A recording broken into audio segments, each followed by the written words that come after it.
Harley-Davidson wants you to believe freedom costs $20,000, but there's a motorcycle built overseas that runs better, lasts longer, and costs just $1,500. Stick around. What you'll see at the end might change everything. The bike that would break Harley overnight. If this motorcycle hit U.S. roads tomorrow, Harley dealerships would file for bankruptcy. It is not a prototype. It is not some vaporware concept or a hypothetical design scribbled on a napkin in a think tank. It is a fully functioning, mass-produced motorcycle that costs just $1,500. And while Harley-Davidson tries to convince Americans that a motorcycle must cost $20,000 to deliver meaning, power, and pride, this little machine quietly proves otherwise. The RPG FX 125 is not a high-performance superbike, and it does not try to be. It is a small displacement, commuter-focused motorcycle that strips away everything unnecessary and leaves behind something brutally efficient. It moves a rider from point A to point B without breaking the bank, without requiring premium gasoline, and without a dealer breathing down your neck for a $500 service every 6 months. That's where the shock begins. Harley-Davidson's cheapest model, the Iron 883, will run you around $12,000 before dealer fees and destination charges. The FX 125, by contrast, delivers everything the average commuter needs for 1/8 the price. It weighs just 240 pounds, has a simple air-cooled engine, and uses no advanced electronics, meaning fewer things to break, fewer things to service, and fewer things to finance. This is not a toy, it is a working tool designed to outlast trends and operate under pressure. And it turns the American motorcycle pricing model on its head. This price-performance disruption is not just an insult to Harley's premium branding, it's an existential threat. Because if riders begin to question what a motorcycle should cost, Harley's entire foundation crumbles. It is no longer about style or lifestyle, it becomes about value. And when value enters the conversation, Harley loses. But the real danger? It's not just the price, it's how this bike is built. If you're fired up hearing this, hit that like button so this truth reaches more riders. And let's get real in the comments. Would you ride a $1,500 bike if it ran better than a Harley? Tell us what you think, because your voice here actually matters. Built like a tool, not a toy. You don't need Bluetooth to get to work. You need something that won't break. The FX 125 doesn't pretend to be an iPhone on 2 wheels. It is not trying to be connected to the cloud, synced with your helmet, or customized with digital presets. Instead, it's the kind of motorcycle that a mechanic can fix with hand tools and basic common sense. Its foundation is simplicity. A steel tubular frame, a 125 cubic centimeter carbureted engine, a 5-speed manual gearbox, and a Kickstarter. There is no ABS, no traction control, no ride-by-wire throttle, no fuel map selector, and no electronic gimmicks masquerading as features. The ignition uses a standard key. The throttle cable connects directly to the carburetor. The clutch is mechanical. This machine was not engineered for showroom sales, it was engineered to survive. Most riders today have been sold a false promise that motorcycles are supposed to be sophisticated, computerized, and filled with features you'll never use. Harley-Davidson leans hard into that illusion. Even their stripped-down models now come with digital gauges, ride modes, and navigation modules that require software updates. Meanwhile, the FX 125 shows what happens when a machine is engineered like a wrench, not a wristwatch. By removing complexity, the FX 125 achieves something Harley cannot replicate: mechanical honesty.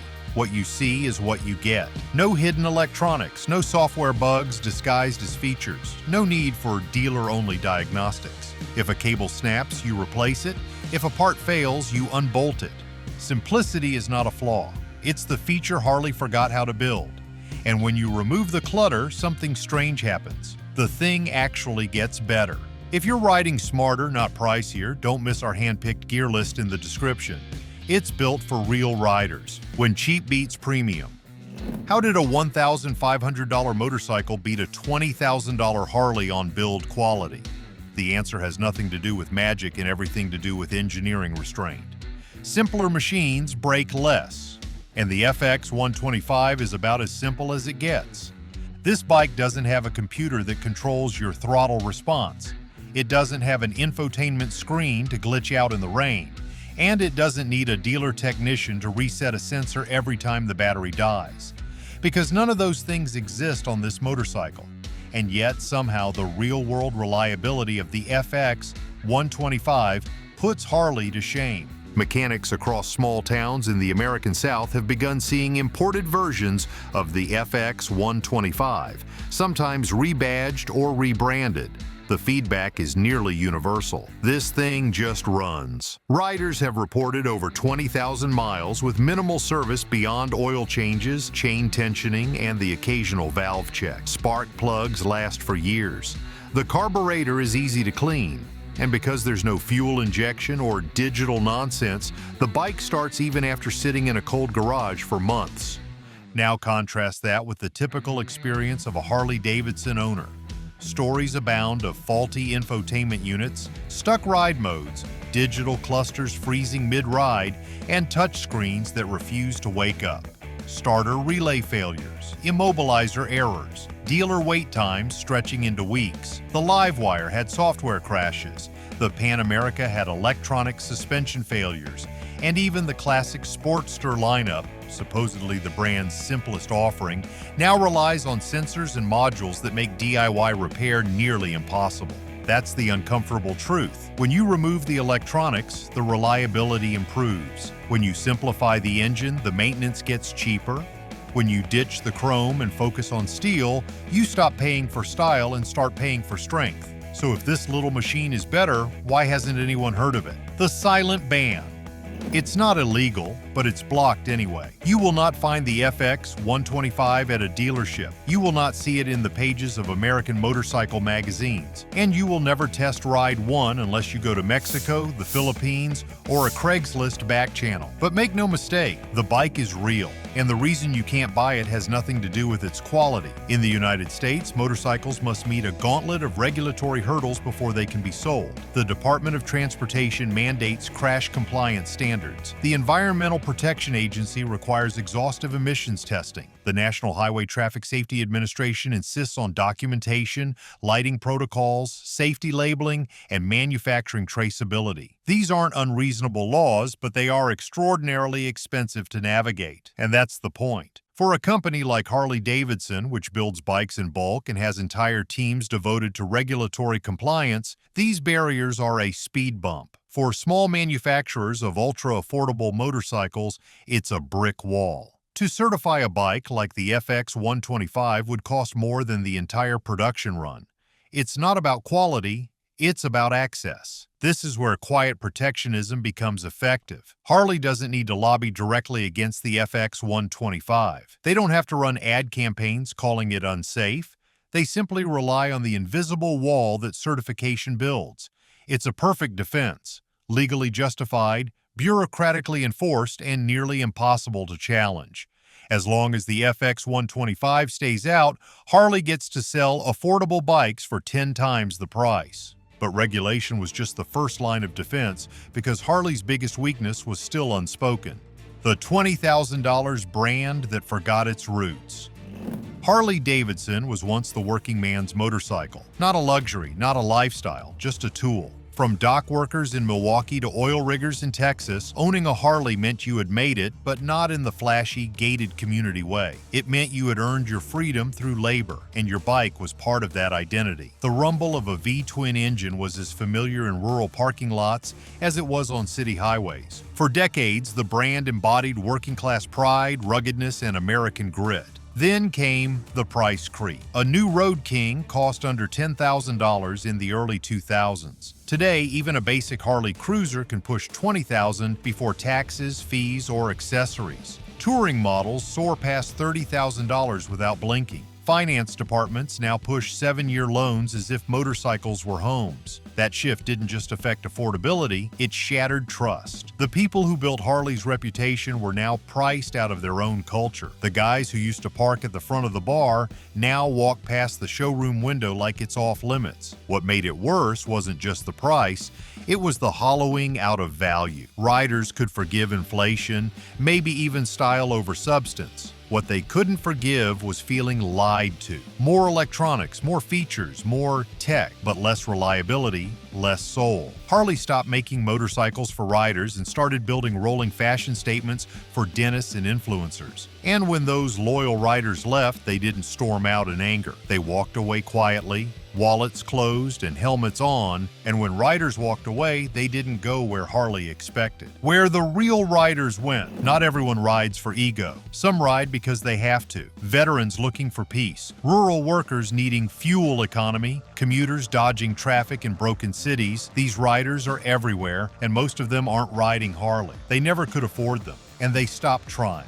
Instead, they went where value still lived. Used Honda Shadows, old Suzuki Boulevard Cruisers, Yamaha Viragos from the 90s still kicking after a dozen owners. Riders started rebuilding bikes in garages, swapping parts across brands, and scouring Facebook Marketplace instead of dealership lots. Some turned to Chinese off-brand bikes with no logo, no prestige, but enough torque to get them to work and back every day. The FX 125 entered the picture here, not as a fashion choice, but as a necessity. Riders didn't care that it wasn't American. They cared that it started on the first try and didn't eat half their paycheck in maintenance. This wasn't a rebellion. It was a migration. The average rider didn't leave Harley out of spite, they just stopped waiting to be included. They made their own economy, their own roads, and as riders adapted, the industry pretended not to notice. Behind the service counter, ask any Harley mechanic off the record and they'll tell you the bikes are getting harder to fix, and not in a good way. Over the past 10 years, service departments have shifted from being garages to diagnostic labs. If a sensor throws a code, a technician has to plug into a proprietary system, download firmware patches, and hope the bike resets.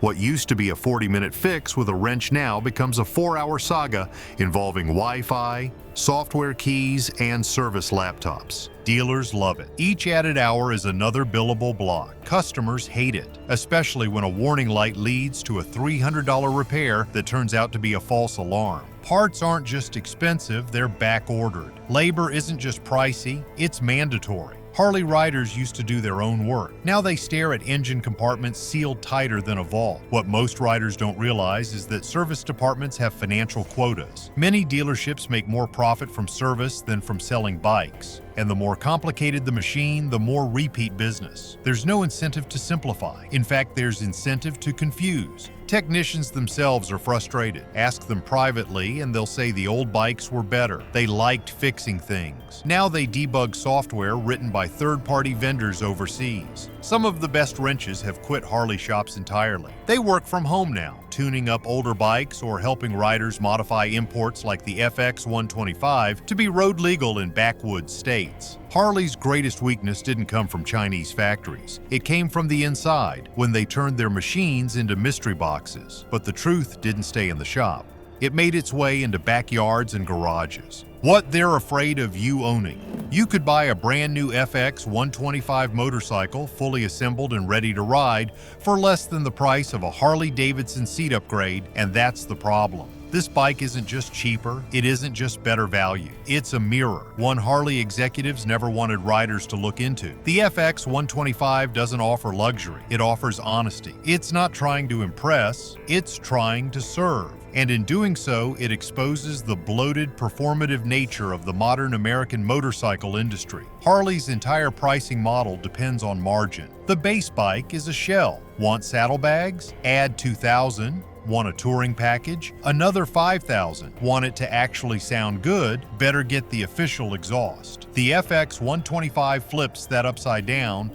What you see is what you get. There's no hidden costs, no brand tax, no 17 add-ons just to make it function. And that's terrifying for an industry built on illusion. Harley doesn't fear the FX 125 because it's a better motorcycle. They fear it because it proves you don't need Harley. It proves that reliability, simplicity, and value can still exist, and that riders will choose it once they see it. The FX 125 isn't illegal. It's just inconvenient for the companies who sell you myths wrapped in metal. That's why you'll never see ads attacking the FX 125. That's why no major outlet reviews it. Silence is the only defense they have left, because once the illusion breaks, even the most loyal rider starts asking questions. Because when the illusion breaks, there's no going back. Steel, simplicity, and the way it was. Before the branding, Harley built bikes like this. There was a time when Harley-Davidson didn't need chrome, corporate image campaigns, or high-priced electronics to win the hearts of riders. In the 1970s and early 80s, Harley bikes were built for what riders actually needed: steel frames, exposed hardware,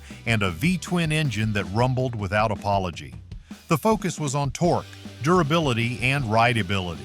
You could pull into a garage, wrench it yourself, and hit the road again without needing a service technician or proprietary software. The FX 125 feels like a time machine. It is air-cooled. It uses a simple carburetor. It has a steel backbone frame and a direct chain drive. There is no digital cluster, no ride modes, no infotainment, and somehow that makes it feel more honest. Riding it is not an act of nostalgia. It is a reintroduction to motorcycling's roots. This isn't retro branding. It is mechanical memory re-engineered. When you stand beside the FX 125, you do not see a machine that's trying to impress you. You see one that's ready to work. The seat is flat. The tank is angular but clean. The levers are mechanical and visible. It looks like what Harley used to make before it lost its way chasing luxury margins and lifestyle marketing. But this bike doesn't live in the past. It just fixed it. And when you take that simplicity onto the road, something happens that no spec sheet can explain. What a motorcycle should actually feel like. You feel the road, not your payments. The FX 125 doesn't try to be flashy or high performance. It doesn't pretend to be a muscle bike. It's not made to win at the drag strip or outshine a European superbike. What it does, quietly, confidently, is connect you to the road again.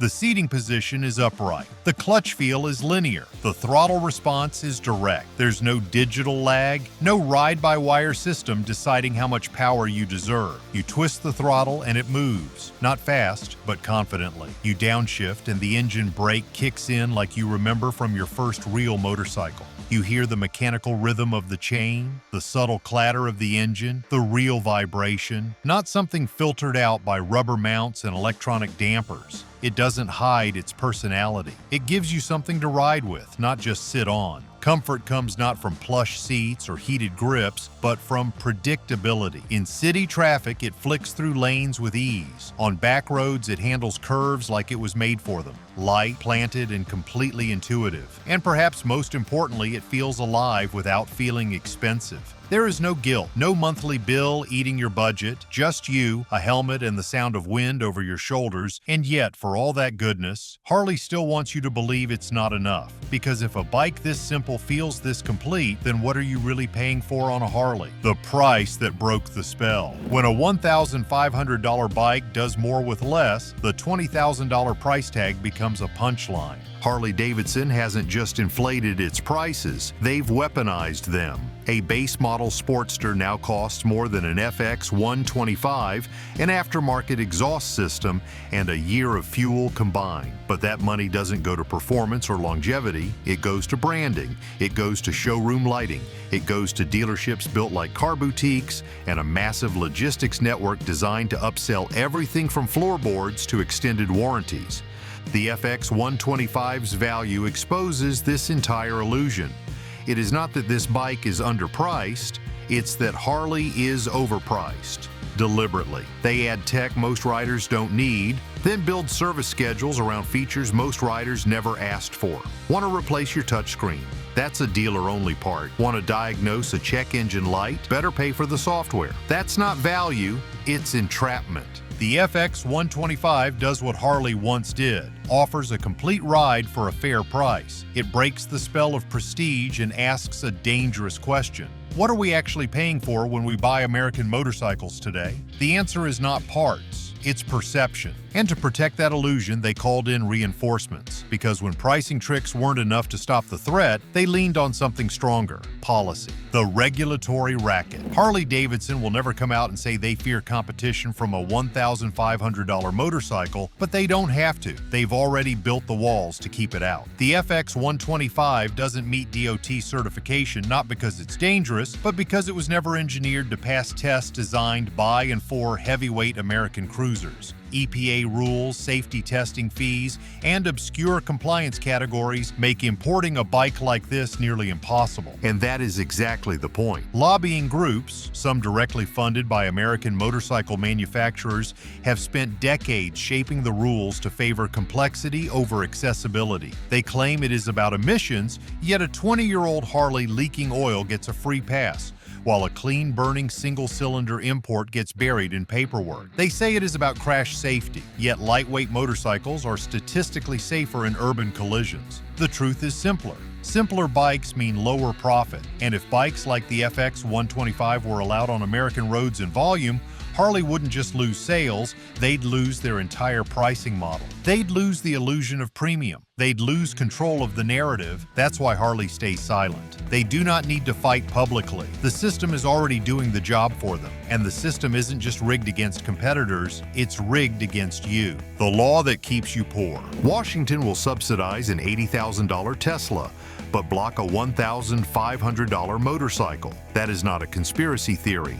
It is a policy decision, and it speaks volumes about who the system serves. While the federal government rolls out generous tax credits for high-end electric vehicles, low-cost alternatives like the FX 125 are kept out of reach. Not because they are dangerous, but because they are disruptive. And if you are working class, that disruption would actually benefit you. The United States has built an electric vehicle strategy around wealth. Tax credits go to those who can already afford a brand new vehicle. Infrastructure investments favor expensive charging networks. Meanwhile, simple, efficient, and dirt-cheap transportation options are met with silence. Or worse, restrictions. Want to import an electric bicycle? No problem. Want to import a street-legal, gas-powered motorcycle that costs 1/10 the price of a base model Harley? Suddenly the rulebook gets thicker. The FX 125 is not banned, but it might as well be. The process of certification is prohibitively expensive, the paperwork endless, and the political will to help zero. Harley-Davidson benefits from this imbalance without ever having to lobby explicitly against the FX 125. They just sit comfortably inside a system built to favor high-cost, high-margin machines. By the time the government gets around to discussing transportation equity,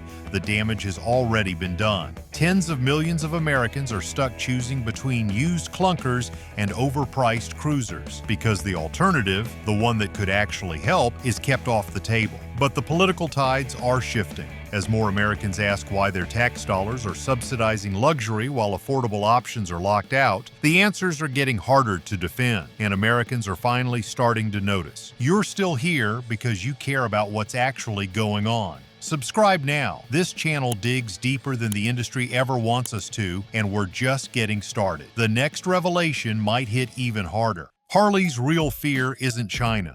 It is not Beijing they are worried about, it is Milwaukee losing control. For all the talk of international competition, trade wars, and foreign manufacturing threats, Harley's real fear is something much closer to home. It is not China that threatens Harley-Davidson, it is the average American motorcycle buyer who finally realizes they have been overpaying for decades.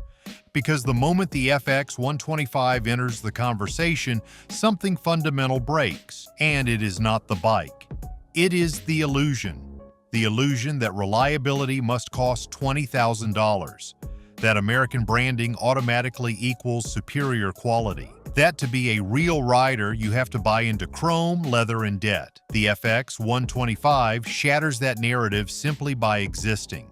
It offers basic transportation with real-world durability for a fraction of the price, and in doing so, it exposes the entire pricing structure of the American motorcycle industry as a house of cards. Harley-Davidson is not just selling motorcycles. It is selling identity, tradition, and status. But once trust erodes, once buyers understand they can get equal or better quality without the badge, the brand's power collapses. You cannot market your way out of that kind of reckoning, and for Harley, that reckoning is not theoretical. It is already beginning. When riders start questioning what they are actually getting for their money, every decision Harley has made in the last 10 years comes under the microscope. This quiet movement is already growing, and it will not stay quiet for long. Because once word spreads that there is a motorcycle that costs 1/10 as much, runs twice as long, and can be built in your own shed, there will not be a regulation left that can stop it.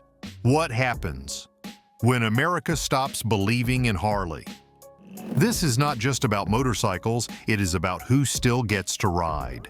For over a century, Harley-Davidson positioned itself as the vehicle of freedom, rebellion, and American pride. But what happens when that symbol becomes unaffordable? What happens when working people, veterans, and first-time riders can no longer see themselves on two wheels? The FX 125 does not just challenge Harley's pricing, it challenges Harley's meaning. It says plainly that mobility should not be a luxury, that power and pride are not found in branding but in access. And once riders begin to see that, everything changes. The FX 125 is not here to compete. It is here to liberate. It gives people the chance to ride without debt, without intimidation, without the feeling that they do not belong in the showroom. Harley-Davidson still sells culture, but that culture is losing value. A badge is no longer enough. Riders want something real, something that works. And the more they discover alternatives, the harder it becomes to justify Harley's existence as anything more than a legacy brand living off past glory. Harley doesn't want this story told, but now you've heard it. If this opened your eyes, smash like, drop your take in the comments, and subscribe to ride with us through every twist the industry tries to hide. Then keep the truth train rolling. Watch our last video. Nobody's buying these car brands. Only fools still buy them. It's not just motorcycles that are losing trust. This problem runs deeper than you think.